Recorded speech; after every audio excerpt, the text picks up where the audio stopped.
deadly, damaging 1965 quake reminds us, should we run? The boy was maybe 8. He resembled TV's Beaver Cleaver, but his smirk was more Eddie Haskell.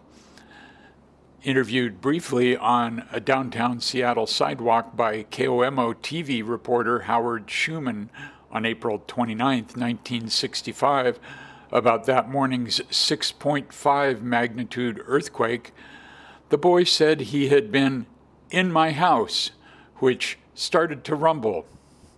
What did he do? Ran outside. What else? Lasting 45 seconds at 8:29 a.m., the quake, centered in Des Moines, shook residents and structures over an area of 190,000 square miles. 3 died from falling debris, and 4 others from heart attacks. The temblor marked the memories of many Northwesterners still living today. With its 60th anniversary upon us, the boy's cheeky response merits reflection. Running outside may be a natural gut reaction, but it goes against long-standing advice, which is to stay inside, move away from objects that could fall, and crouch under a table or near a wall. The boy's sentiment, of course, was not unique. Schumann's other unnamed interviewees provided chilling echoes. A Queen Anne High School girl queried downtown described a scene of panic before classes were to begin. At first we saw someone running down the hall, she said. There was a lot of noise, and the building started moving and the floor shaking up and down, and everybody started running out. A middle-aged man who had been in an elevator in the Great Northern Building at 4th and Union said, "The elevator wouldn't work, and I pushed all the buttons, and it was shaking, and I didn't know what to do. Finally, the door opened, I looked down, and it was still shaking, and I walked right out of the building." At Harbor Island's Fisher Flour Mill, a wooden tank fell 7 stories. Brick walls broke away from the 6th floor, and 2 died. A jittery young worker said, "I didn't have any control over my legs, so I dove underneath a post until I quit, and I ran out, and I ran about a 5-second, 100-yard dash in street shoes." Admonitions to the contrary abound for an in-the-moment response. So do longer-term tips, such as those provided by Seattle disaster preparedness coach Alice Cooter.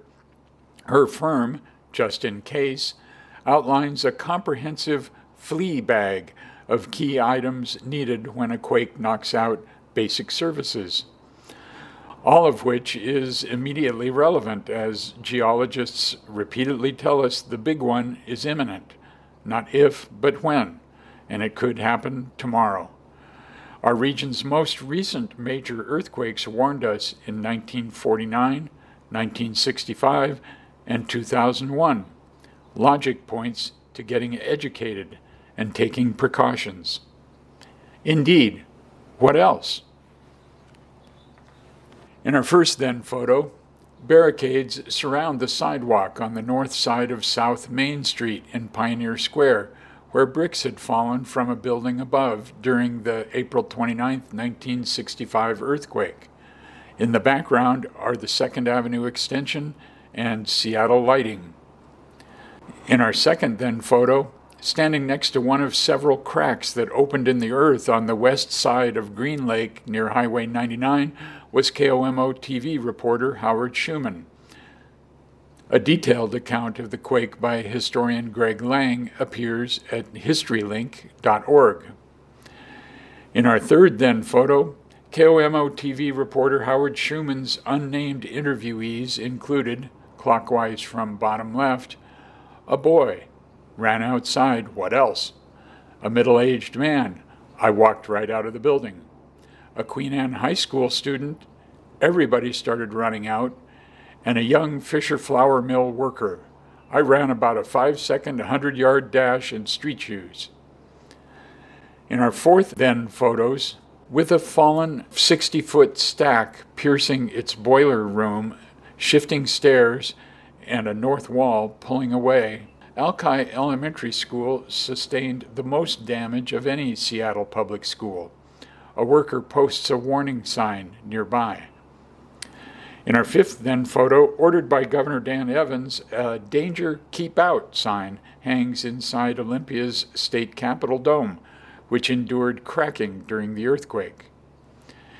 In our sixth then photo, rubble covers a parking area next to a dry cleaning business in West Seattle's Admiral District.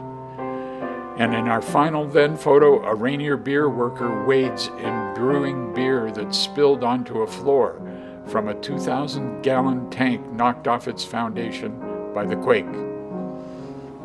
Today, disaster preparedness coach Alice Cooter, featured recently on King 5's New Day Northwest, stands along South Main Street near where bricks fell during the 1965 quake.